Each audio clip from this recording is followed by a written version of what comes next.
Smart Philo, avec cette question fondamentale, a-t-on toujours le choix? Bah oui, c'est une question alors là qui touche bien plus au-delà des salariés, elle touche les citoyens, elle nous concerne tous, et on en parle avec Xavier Pavie. Bonjour Xavier, philosophe, professeur à l'ESSEC Business School. On s'appuie sur ce livre, alors il date de 2015, mais vous avez choisi évidemment de traverser votre livre pour revenir sur cette question fondamentale, le choix d'exister. D'ailleurs, il y a dans le titre, c'est exister. Donc on va voir le lien entre choix et décider, puisque c'est un élément important, se convertir à une vie meilleure. C'était sorti aux belles lettres en 2015. D'abord, question un peu basique, mais le choix, c'est un truc banal. C'est-à-dire qu'en fait, on passe nos journées à arbitrer, à faire des grands choix et des tout petits choix. Est-ce qu'on peut le revêtir d'une approche philosophique? Parce que sincèrement, il y a des choses du quotidien, on a du mal à voir le lien philo. En fait, vous avez raison, il y a toujours une notion d'engagement. Et l'engagement va avoir des intensités. Si je vais à la boulangerie du coin m'acheter un pain au chocolat, je vais me poser la question, est-ce que je le mange ou est-ce que je fais attention à ma ligne? L'engagement est assez relatif. Si je me pose la question sur une chemise, par exemple, une chemise bleue ou une chemise blanche, dans l'achat, c'est un peu plus engageant parce que je vais peut-être remettre la chemise, etc. Si je travaille dans une entreprise et je choisis cette entreprise-là plutôt qu'une autre, là, ça va être un peu plus engageant encore. Alors, je vais réfléchir. Sur le pain au chocolat, je vais réfléchir sur la chemise, je vais réfléchir sur l'entreprise. Je vais avoir, d'une certaine manière, un peu de rationalité derrière. Par contre, il y a des choix qui ne sont pas rationnels et des choix émotionnels. Quand vous choisissez de faire un enfant, eh bien, il y a des choix émotionnels et vous ne connaissez pas forcément les conséquences de votre engagement, au moins pour le premier. Donc, il y a toujours une approche philosophique parce que, et dans le choix d'exister, il y a effectivement cette notion de quand je choisis, je vais exister dans le choix que je vais faire. On va revenir dire sur des subtilités, parce que même quand on ne choisit pas, vous dites on choisit. Ça, je trouve ça génial, parce qu'en fait, il y a trois possibilités. Il n'y en a pas deux, il y en a trois. Est-ce qu'on a toujours le choix? Parce que ça renvoie évidemment à la notion de destinée, de l'idée qu'après tout, comme ça, on a une route et qu'on n'a pas le choix. On a toujours le choix? C'est exactement ce que vous venez de dire. C'est-à-dire que Jean-Paul Sartre explique de manière très claire que quand on ne choisit pas, on choisit quand même. Donc on choisit en permanence. J'adore. Et cette dimension-là nous renvoie effectivement à notre existence qui est importante parce qu'elle va être intimement liée à la notion de liberté. Et la liberté de choix peut être d'une certaine manière illusoire. Regardez, si vous êtes condamné à mort et je vais vous dire, vous avez le choix entre la guillotine et la chaise électrique. Ou alors, un peu plus simple, mais dans notre quotidien, vous dites à votre enfant, tu vas prendre ton bain avant le repas ou après le repas, qu'est-ce que tu choisis? On est dans l'illusion du choix. C'est un faux choix. Parce qu'il prendra le bain. Parce que de toute façon, il prendra le bain et c'est pareil pour la question du prisonnier. Mais choisis le bain, vous avez vu, j'ai préféré. Vous avez préféré cet exemple-là. Cette notion de pain au chocolat, par exemple. Je prends un chocolat ou alors je fais attention à ma ligne. D'accord? La question est, par contre, je ne peux pas manger le pain au chocolat sans avoir les calories. Autrement dit, ça signifie donc qu'il n'y a pas de liberté absolue ou un choix absolu. On est forcément dans une certaine contrainte. C'est pour ça que, a-t-on toujours le choix dans un certain cadre, dans une certaine liberté qui est finalement relativement cadrée. Et cette dimension-là, elle est importante parce que il y a cette fameuse lettre de Schiller avec Spinoza, écrite par Spinoza. Et il dit, imaginez une pierre qu'on jette en l'air. Si vous vous mettez à la conscience de la pierre va penser qu'elle est libre d'aller en haut et d'aller en bas. Alors que pas du tout. Elle ne prend pas en compte les effets extérieurs qui vont lui faire ce mouvement-là. Donc elle a l'illusion, encore une fois, du choix. Et donc elle n'a pas le choix. Dans ce cas-là, elle n'a pas le choix. Dans ce cas-là, elle n'a pas le choix, mais elle croit l'avoir. Et ce point-là est important. L'illusion du choix est ce que l'on a toujours dans notre quotidien. Mais pourquoi on a autant de mal à choisir? Parce que c'est souvent parfois des casse-têtes très longs, des processus très longs. Encore une fois, Sartre, cette fois-ci, c'est dans L'être et le néant, nous explique que choix et conscience, c'est la même chose. Et d'ailleurs, vous voyez bien, toujours dans notre quotidien, parfois quand on a des choix importants à faire, on va dire, je me pose un cas de conscience. Le cas de conscience, c'est justement entre un choix. Si je fais ce choix-là, je vais avoir un cas de conscience. Et donc, on est bien embêté avec celui-ci. Ce choix de conscience-là, il est fait en fonction du risque ou de l'incertain que nous ne connaissons pas. Et donc, on se retrouve dans une situation en disant, il y a un risque, je n'ose pas, je ne sais pas, je préfère ne pas choisir, ou alors je vais choisir, mais j'ai peur de le faire, je vais prendre le moins dangereux ou le moins risqué possible. C'est pour ça qu'on se retrouve toujours dans une situation dans laquelle choix et conscience sont liés, et on a peur de se retrouver face à cette conscience qui va nous poser un cas. Alors, je vous vois, Jean, doucement arriver, puisqu'on est dans l'élection présidentielle, on vient de passer un premier tour, et là, on arrive au second. Donc, là, clairement, les électeurs ont deux choix, voire trois, puisqu'ils peuvent aussi voter blanc, ou s'abstenir. Ça fait 4. Et ça fait donc 4. Ouais. Donc là c'est quoi? Ça correspond à un choix en pleine conscience, celui-ci. Ou alors c'est comme la pierre, on est contraint par les éléments extérieurs.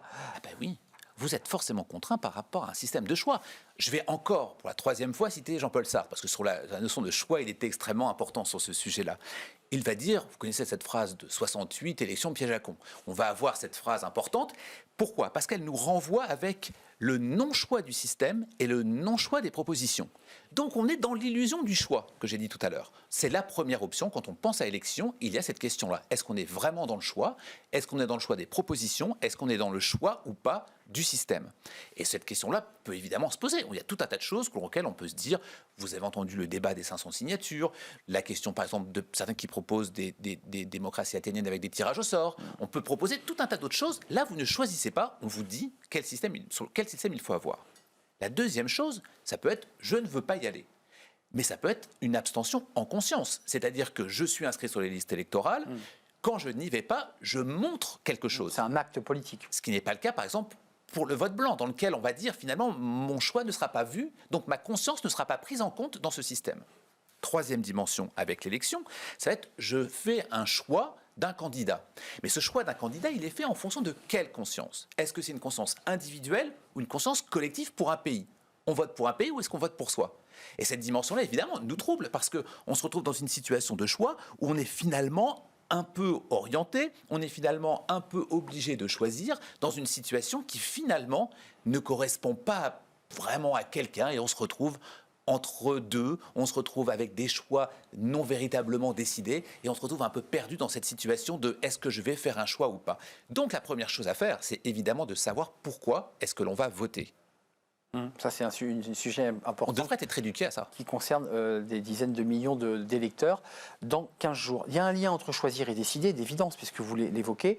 Ça pose une question importante dans les organisations, dans les entreprises, où finalement on doit accepter les choix des autres et s'y soumettre, en quelque sorte. C'est pas simple.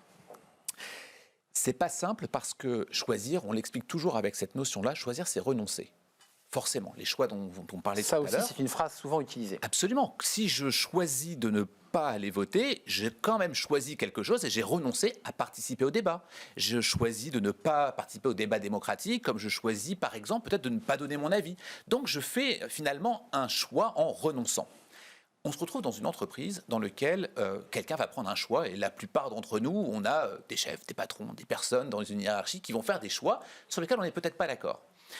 Qu'est-ce qui va se passer pour moi ? Eh bien, je peux renoncer, mais à quoi ? Est-ce que je renonce au choix qui est fait ? Et dans ces cas-là, je pars de l'entreprise. Ou est-ce que je renonce à ma propre opinion ? Et dans ces cas-là, je choisis de rester, mais je vais renoncer à ce qui se passe.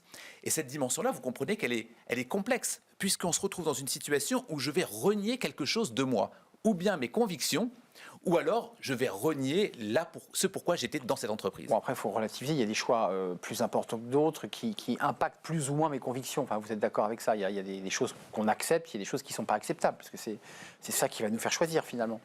Et ça va être en fonction des valeurs, ça va être en fonction de la philosophie de l'entreprise, ça peut être en fonction du sens. Mais c'est ce pourquoi, pour revenir à votre première question tout à l'heure, quand vous disiez est-ce que choix et philosophie, il y a un sens ? À l'évidence, il y a un sens, puisqu'on se retrouve dans une situation toujours à devoir réfléchir à notre choix, ce qu'on ne fait pas forcément. Je vais vous prendre un dernier exemple pour ça. Il y a un philosophe, Henri David Thoreau, qui effectivement avait choisi, lui, cette proche des élections, avait choisi de renoncer à contribuer avec les impôts à l'organisation du gouvernement américain. En conséquence, il ne payait plus ses impôts parce que je ne veux plus participer au système. Sauf qu'il a été mis en prison, évidemment. Oui. Mais il a accepté d'aller en prison. Donc c'est important d'avoir cette dimension-là. Il ne s'agit pas simplement de manifester, de dire je ne suis pas d'accord, etc. Il y a peut-être des conséquences et je dois aussi faire ce choix de les accepter. Donc c'est un acte politique qui avait été affiché par ce philosophe en assumant les conséquences juridiques qui découlaient de son choix. Le choix est un acte politique. Le choix est un acte politique. On est en plein dedans. Second tour des élections présidentielles, ce sera le week-end du 18, du 24. 24 avril, je crois. 24. Vous avez raison, c'est le 24 avril, car le 18, c'est cette semaine. Donc on a 15 jours. Vous avez 15 jours pour trancher et choisir ou ne pas choisir. Absolument. Mais qui sera d'ailleurs, vous l'aurez compris avec Xavier Pavie, un choix. Le choix d'exister, c'était votre livre 2015, Se convertir à une vie meilleure aux belles lettres. C'était ce livre.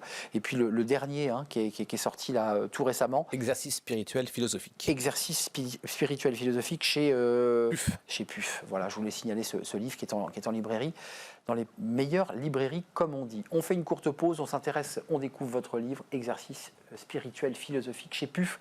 Celui-ci, vous le trouvez très facilement. On fait une courte pause, on s'intéresse au contrat engagement jeune. Vous savez, c'était l'idée de pouvoir accompagner ces jeunes qui sont coupés de tout, de diplôme, d'emploi, de formation, et de les accompagner grâce justement à son contrat d'engagement jeune. On en parle avec mes invités, et notamment avec Thibaut Guilluy, le haut-commissaire à l'emploi et aux entreprises. C'est juste après la pause.